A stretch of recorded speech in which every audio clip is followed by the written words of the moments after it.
சேதுவும் தமிழ்ச்செல்வியும் சீக்கிரமாக ஒன்று சேர்ந்து வாழணும்னு நினைக்கிறவங்க நம்ம வீடியோவை லைக் பண்ணிவிட்டு நம்ம சேனல் இன்னும் சப்ஸ்கிரைப் பண்ணாதவங்க சப்ஸ்கிரைப் பண்ணிக்கோங்க. பாட்டிமா வீட்டுக்குள்ளே சொல்கிறாங்க, நாளைக்கு ஐஸ்வர்யாவும் சேதுவும் அழகரை எடுத்துக்கிட்டு போயிடுறாங்களாம். அவனுக்கு தான் பால்லாம் கொடுத்து ஒன்றும் பிரச்சனை இல்லையில்ல, அதனால் நாளைக்கு போகிறதா பேசிகிட்டு இருக்காங்க அப்படின்னு தமிழ்கிட்ட சொல்லிகிட்ருக்காங்க. அதை கேட்ட தமிழுக்கு ரொம்ப வருத்தமாக போயிடுது. ஐயோ, நாளைக்கு நாளிலிருந்து நான் அழகரை பார்க்க முடியாதா? நான் அழகரை பிரிஞ்சு தான் இருக்கணுமா? எப்படி நான் அவனை பிரிஞ்சிருப்பேன் அப்படின்னு சொல்லி ஒரே யோசனை பண்ணிக்கிட்டே இருக்காங்க. இருந்தாலும் அவங்க வீட்டுக்கு போய் தானே ஆகணுமா? வேறு என்ன பண்ணுறது? விதியும் உன் வாழ்க்கையில் அப்படி தான் இருக்குது, அதனால் வேறு ஒன்றும் பண்ண முடியாது அப்படின்னு சொல்லி பாட்டி சொல்லவும் தமிழ் அதை யோசித்து ஒரு நைட்டு எப்படி தூங்குனாங்கன்னே தெரியல, தூங்கிடுறாங்க. காலையில் எந்திரிச்ச உடனே பார்க்குறப்போ ஐஸ்வர்யா சேது குழந்தை எல்லாருமே எடுத்துகிட்டு போயிட்டாங்க. அங்கே போனதுக்கப்புறமா நம்ம சேதுவுக்கும் இந்த பொண்ணை விட்டுட்டு பிரிஞ்சிருக்கிறதுக்கு மனசே வரமாட்டேங்குது. அழகர் என்ன தான் அமைதியாக இருந்தாலும் நினப்பெல்லாம் அந்த பொண்ணு மேலேயே தான் இருக்குது. அச்சா, அந்த குழந்தைய விட்டுட்டு நம்ம இருக்கவே முடியலையே, ரொம்ப மனசு ஒரு பாறாங்களில் தூக்கி வச்ச மாதிரி இருக்குது. ஒரு குழந்தைய விட்டுட்டு இருக்கிறது இவ்வளோ கஷ்டமாக இருக்குது, நம்ம இப்படி தான் இருக்கிறது அப்படின்னு சொல்லி ஒரே யோசனையாக இருக்காங்க. அங்கே தமிழுக்கும் அதே ஃபீலிங் தான், இங்கே சேதுவுக்கும் அதே ஃபீலிங் தான் இருக்குது. நைட்டு பாட்டி காலையில் அவங்க ஊருக்கு போயிடுவாங்க அப்படின்னு சொன்னப்பவே தனம் இந்த ஐஸ்வர்யா குரலை மாற்றி பேசுனது எப்படியாவது மாமாட்ட சொல்லிடணுமே, நம்ம இதுக்கு என்ன பண்ணலாம் அப்படின்னு சொல்லி தூங்காமல் யோசிச்சுட்ருக்காங்க. அப்போ இடையில ரொம்ப நேரம் தூங்காமல் இருந்தாங்க இல்லையா தமிழ், அப்போ கேட்குறாங்க, என்ன தனம் இன்னும் முழிச்சிட்ருக்க, போய் படுத்து தூங்கு அப்படிங்கிறாங்க. இருக்க எனக்கு தூக்கமே வரல, நான் கொஞ்ச நேரம் இருந்துட்டு போய் படுத்துக்குவேன் அப்படின்னு சொல்லிட்டு தனம் யோசனை பண்ணுறாங்க. என்ன பண்ணலாம்? அவளோட ஃபோன் எடுத்துகிட்டு அதில் இருக்கிறதையெல்லாம் நம்ம எடுத்துட்டோம்னா, அந்த நியூஸ் எல்லாம் கலெக்ட் பண்ணிட்டோம்னா மாமாவை நம்ப வச்சிடலாம் ஈஸியாக, அக்கா மேலே எந்த தப்புமே இல்லைன்னு சொல்லி அப்படின்னு யோசனை பண்ணுறாங்க தனம். அப்போ நைட்டு ரொம்ப மிட் நைட் ஆனதுக்கப்புறம் அவங்க வீட்டுக்குள்ளே போகிறாங்க. அப்போது அழகர் நல்லா தூங்கிட்டு இருக்கான். ஐஸ்வர்யாவும் சேதுவுமே நல்லா தூங்கிட்டு இருக்காங்க. ஐஸ்வர்யாட்டு இருக்கிற ஃபோனை எடுத்துகிட்டு வர்றாங்க. எடுத்துகிட்டு பார்த்தா பேட்டன் என்ன பண்ணிட்டா என்னன்னே தெரியல. அதுக்கப்புறமா அந்த பயோமெட்ரிக்கில் போய் ஐஸ்வர்யாவோட விரலையே எடுத்து அவள் தூங்குறது எந்திரிக்காமையே அவளோட விரலையே எடுத்து ஃபோனை அன்லாக் பண்ணிவிட்டு தன்னோட ஃபோனுக்கு எல்லா மெசேஜையும் அனுப்பிச்சி வச்சுக்கிறாங்க. தானோ யார் கூட என்னென்ன சேட் பண்ணியிருக்காங்களோ அது வரைக்கும் எல்லாமே தன்னோட ஃபோனுக்கு அனுப்பிச்சி வச்சிட்றாங்க. அங்கே அப்பப்போ எட்டி பார்த்துக்கிறாங்க. ஐயோ, அவள் எங்காவது எந்திரிச்சிட்டான்னா பெரிய பிரச்சனையாயிருமே அப்படின்னு சொல்லி அப்புறம் அவங்க எல்லா வேலையும் முடிச்சுட்டு அங்கே போய் ஃபோனை வச்சிட்றாங்க. அது வரைக்கும் நல்ல வேலையாக ஐஸ்வர்யா முழிக்கவே இல்லை. ஆனாலும் ஐஸ்வர்யா இடையில திரும்பி படுக்கிறப்போ அந்த மாதிரியெல்லாம் படுக்கிறப்போ தனத்துக்கு பக்குன்னு இருக்குது.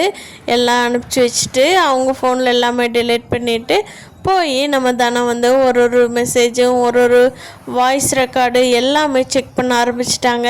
எங்கே க்ளூ கிடைக்கும், இந்த ஐஸ்வர்யாவை எப்படியாவது மாமாட்ட மாட்டி விட்டுறணும், அவளோட குணத்தை மாமா தெரிஞ்சுக்கிட்டாங்கனாவே போதும், வேற எல்லாம் எந்த பிரச்சனையுமே இருக்காது இவங்க ரெண்டு பேர்த்துக்குள்ளே அப்படின்னு சொல்லி எல்லா மெசேஜையுமே செக் பண்ணி அதில் சந்தேகம் வர்ற மாதிரி இருக்கிற மெசேஜுகளை மட்டும் தன்னோட மாமாவுக்கு அனுப்பிச்சி விட்றாங்க தனம். ஐஸ்வர்யாவுக்கு இன்னைக்கு தான் தெரிய வருது, சேது தன்னோட கழுத்தில் தாலி கட்டலை அப்படின்னு சொல்லி கூட பக்கத்தில் இருந்தவங்க தான் தாலி கட்டிட்டாங்க அப்படின்னு ஐஸ்வர்யாவுக்கு தெரிஞ்ச உடனே ஈஸ்வரி கிட்ட போய் கேட்குறாங்க. ஐஸ்வர்யா, என்னாச்சு, என் கல்யாணம் எப்படி நடந்தது, என் கழுத்தில் கட்டுனது யார் அப்படின்னு சொல்லவும் ஈஸ்வரி நடந்த உண்மை எல்லாத்தையுமே சொல்லிடுறாங்க. ஐயோ, இது மாமாவுக்கு தெரிஞ்சதுன்னா என்னை வெறுத்துருவாரே அப்படின்னு சொல்கிறாங்க.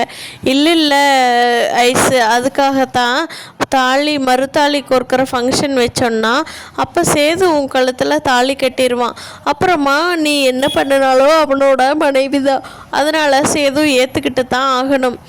உனக்கும் திருப்தி ஆயிரும், சேதுவுக்கும் நம்ம தான் கல்யாணம் பண்ணியிருக்கிறோங்கிறதுன்னு தெரிஞ்சிடும். அதனால் சீக்கிரமாக தாலி கோர்க்கிற ஃபங்க்ஷனுக்கு ஏற்பாடு பண்ணணும், நீ தான் அதுக்கு எதாவது முயற்சி எடுக்கணும் அப்படின்னு ஐஸ்வர்யா சொல்லவும், அவ்வளோதானே நான் பார்த்துக்கிறேன், அந்த ஃபங்க்ஷன் இனி அடுத்து எப்போ நல்ல நாள் வருது அந்த டைமில் வச்சுக்கலாமா அப்படின்னு சொல்லி ஐஸ்வர்யா கேட்குறாங்க. அதுக்கு ஈஸ்வரி, எவ்வளோ கூடிய சீக்கிரம் வைக்கிறியோ அவ்வளோ சீக்கிரம் நீ உன் மாமாவை பத்திரமா பார்த்துக்கலாம். நீ ரொம்ப லேட் பண்ணி ஏதாவது சேதுக்கு தெரிய வந்துருச்சு, அப்புறம் அந்த தமிழ் சேதுவை மடக்கி போட்டுருவான், பார்த்துக்கோ ஐஸு அப்படின்ட்டுறாங்க. சரிம்மா, நான் அதுக்கு என்ன முயற்சியோ அதை சீக்கிரமாக பண்ணிடுறேன். என் பர்த்டே வருதில்ல, அதுக்குள்ளே நானும் மாமாவும் ஒன்றா சேர்ந்து வாழ்ந்துருவோம். இது நடக்குதா இல்லையான்னு பாருங்கள் அப்படின்னு சொல்லி ஈஸ்வரி கிட்ட சொல்கிறாங்க ஐஸ்வர்யா. சேதுவுக்கு தமிழ் தன்னை பற்றி அவங்களோட காலேஜில் எவ்வளோ பெருமையாக பேசினா அப்படின்னு சொல்லி ரொம்ப தமிழ் மேலே ரொம்ப அக்கறையாக யோசிச்சுட்டே இருக்கார். குழந்தைங்க ஸ்டேஜுக்கு வரணும் அப்படின்னு சொல்லி எப்படி பேசணும், இன்றைக்கி ஒரு காலத்தில் நான் எப்படி தமிழில் பார்த்துக்கிட்டேங்கிறத அவள் எவ்வளோ ரசித்து பேசிகிட்ருக்கா, நம்ம தான் அதை அப்படியே தூக்கி போட்டோம்ல அப்படிங்கிற மாதிரி அவர் தமிழில் இருக்கிற குற்றத்தை ஒப்புக்கிட்டு அடுத்து என்னென்ன தான் தமிழ் பேசினாங்கன்னு யோசனை பண்ணி பார்த்துட்டே இருக்கிறாரு. ஒவ்வொரு விஷயம் அவர் கேட்கும்போது அவருக்கே உள்ளுக்குள்ளே அவ்வளோ ஹாப்பியாக இருக்குது. தமிழ் மேல் இருக்கிற சங்கட்டமோ எதுவுமோ ஞாபகத்துக்கு வரல, தமிழ் பாராட்டி பேசுனது மட்டும்தான் அவருக்கு ஞாபகத்துக்கே வருது. பையனை நம்ம வச்சுக்கிட்டாலும் அவள் பொண்ணும் பையனும் 2 பேரும் வரணும் தன்னோட விருது வாங்கிறதுக்குன்னு சொல்லி எவ்வளோ விட்டு கொடுக்காம நம்ம பசங்க 2 பேர்த்தையும் பார்த்துக்கிறாள்ல. வெரி குட் கேரக்டரில் அப்படின்னு சொல்லி சேது யோசனை பண்ணிக்கிட்டே இருக்காரு. ஆனால் ஃபோன் பண்ணுறாங்க, மாமா உங்ககிட்ட நான் கொஞ்சம் தனியாக பேசணும் அப்படின்னு சொல்லி. சொல்லுமா, என்ன பேசணும் அப்படிங்கிறாங்க. கொஞ்சம் ஏதாவது அவசர வேலைன்னு சொல்லிவிட்டு நீங்கள் அழகரை எடுத்துகிட்டு வர வேண்டாம், அழகரை வீட்டில் யார்கிட்டையாவது விட்டுட்டு நான் சொல்கிற இடத்துக்கு வந்துடுங்க, உங்களை நான் நேரில் தான் மீட் பண்ணி பேசணும், நேரில் மீட் பண்ணோம்னா தான் கரெக்டாக இருக்குது அப்படிங்கிறாங்க. அப்போது சேது கேட்குறாரு, அப்படி என்ன பிரச்சனை, நேரில் நீ மீட் பண்ணி பேசுகிற அளவுக்கு எதுவாக இருந்தாலும் ஃபோன்லேயே சொல்லலாமே அப்படிங்கிறாங்க. மாமா விஷயம் அவ்வளோ சீரியஸானது, நீங்கள் இந்த இடத்துக்கு கண்டிப்பாக இத்தனை மணிக்கு வந்துடுங்க, உங்களோட எண்ணமே மாறப்போகுது நான் சொல்கிறத கேட்டுட்டு அப்படின்னு சொல்லி தனம் சொல்லவும், சரி நான் அந்த டைமுக்கே அங்கே வந்துடுறேன் அப்படின்னு சொல்லிட்டு ஒரு பார்க் மாதிரி இடத்துக்கு தனம் வர சொல்லியிருக்காங்க. அங்கே சேதுவும் வந்திருக்காரு. தனம் எடுத்துகிட்டு தன்னோட ஃபோனில் இருக்கிற ஆடியோஸு, யாருக்கு அனுப்புனாங்கிற மெசேஜஸ், ஸ்க்ரீன்ஷாட்ஸ் இதெல்லாமே எடுத்து காட்டுறாங்க தனம் சேதுவுக்கு. அப்படியே சேது பார்த்துட்டதுக்கப்புறமா தமிழ்ச்செல்வி மேலே எந்த தப்புமே இல்லை, ஐஸ்வர்யாவை கல்யாணம் பண்ணினதே நம்ம எந்த நிலைமையில இருந்து கல்யாணம் பண்ணியிருக்கிறோம், நம்ம தண்ணி போட்டுட்டு இப்படி கல்யாணம் பண்ணினது தமிழ்ச்செல்விக்கு எவ்வளோ தூரம் பாதிச்சிருக்கு அப்படின்னு சொல்லி யோசனை பண்ணி குழந்தைங்களோட தமிழ் கூட ரொம்ப சந்தோஷமாக குடும்பத்தோடு வாழ்ந்தாருன்னா ரொம்ப நல்லாயிருக்குன்னு நினைக்கிறவங்க நம்ம வீடியோவை லைக் பண்ணிவிட்டு நம்ம சேனல் இன்னும் சப்ஸ்கிரைப் பண்ணாமல் இருந்தால் சப்ஸ்கிரைப் பண்ணிக்கோ.